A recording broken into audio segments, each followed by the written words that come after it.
నల్లా news channel. Chevella parliament Serilingampally నియోజకవర్గం 108 Miyapur division పరిధిలోని నాగార్జున ఎన్క్లేవ్, దోహ కాలనీ, శ్రీరా గార్డెన్ కాలనీలో చేవెళ్ల కాంగ్రెస్ పార్టీ అభ్యర్థి ఎంపీ రంజిత్ రెడ్డి గెలుపు కోసం షేర్లింగంపల్లి ఇన్ఛార్జి జగదీశ్వర్ గౌడ్ ఆధ్వర్యంలో ఇంటింటి ప్రచార కార్యక్రమం నిర్వహించడం జరిగింది.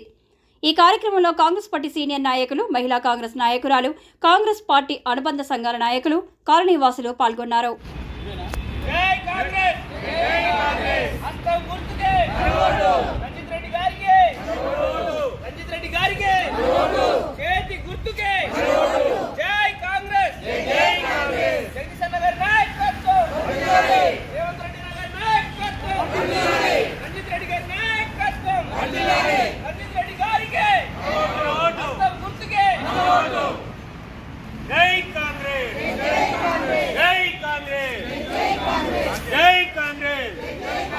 అస్తం గుర్తుకే, అస్తం గుర్తుకే.